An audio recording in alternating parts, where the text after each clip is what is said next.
بسم اللہ الرحمن الرحیم۔ میں اب اسکول نہیں آ سکتا۔ میری نانی اماں کی طبیعت بالکل ٹھیک نہیں ہے۔ ماموں نے 2 نرس سے رکھ کر دی ہے، لیکن اب اس طرح ان کی تیمارداری نہیں کی جا سکتی۔ اگر آپ قبول کریں تو میں اسکول نہ آؤں اور صرف امتحان دے لوں، اور اگر امکان نہیں تو پھر میں اس سال ترک تحصیل کر دوں۔ پرنسپل نے بہت سمجھانے کی کوشش کی، لیکن میں فیصلہ کر چکا تھا۔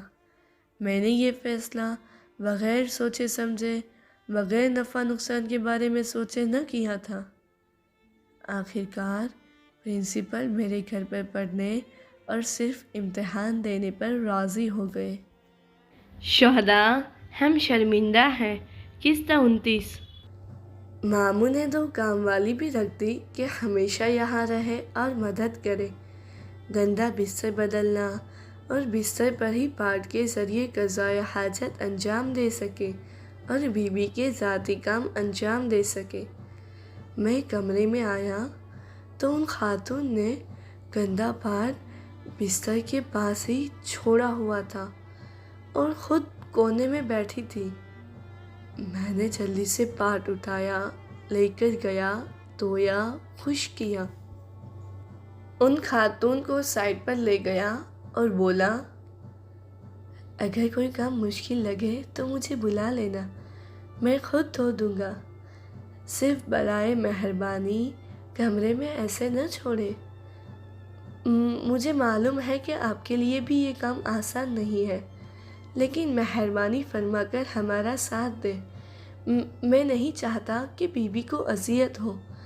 آپ صرف اس کے شخصی کام انجام دیں، دھونے کا سارا کام میں کر لوں گا۔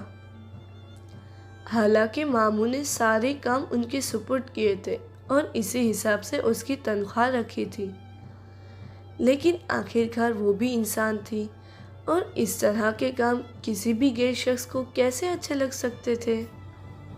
دوبارہ بیوی کا بستر بدلنے والا ہو گیا۔ اب بیوی کے بدن پر کوئی گوشت باقی نہ تھا۔ میں نے بیوی کو اٹھایا، خاتون نے ان کی چادر نیچے سے نکالی اور گندی سی شکل بنائی اور بولی، الٹی آ رہی ہے مجھے، محترمہ نے بھی کتنا گند مچایا ہے۔ بیوی کے چہرے پر ایک دم شرمندگی کے اثرات آ گئے اور انہوں نے گیلی آنکھوں سے سر جھکا لیا۔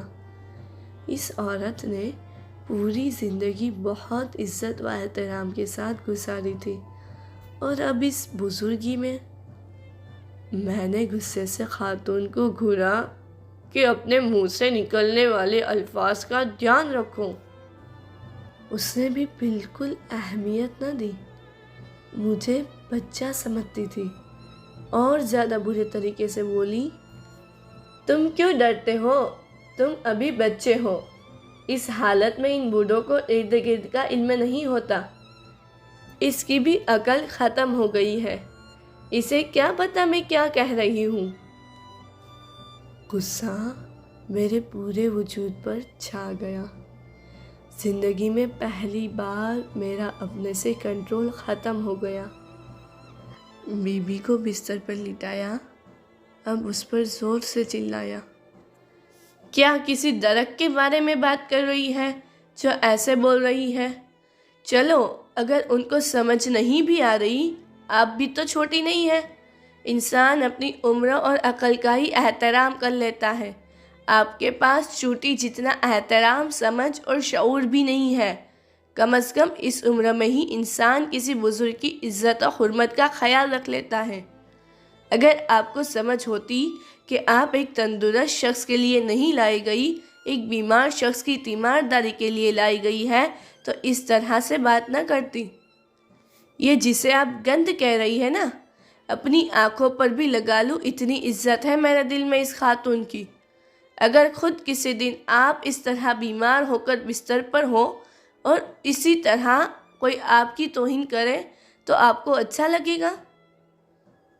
میں غصے پر قابو نہیں پا رہا تھا۔ اب وہ خاتون بھی گالیوں پر اتر آئی۔ جتنی توہین کر سکتی تھی انہوں نے کر دی۔ اب میں پورے وجود کے ساتھ ان پر چلایا، میں اس گھر کا مرد ہوں، نہ وہ شخص جس نے تمہیں کام پر رکھا ہے۔ جاؤ، جس سے مرضی ہے شکایت کرو، ابھی میرے گھر سے نکل جاؤ اور دوبارہ پاؤں مت رکھنا۔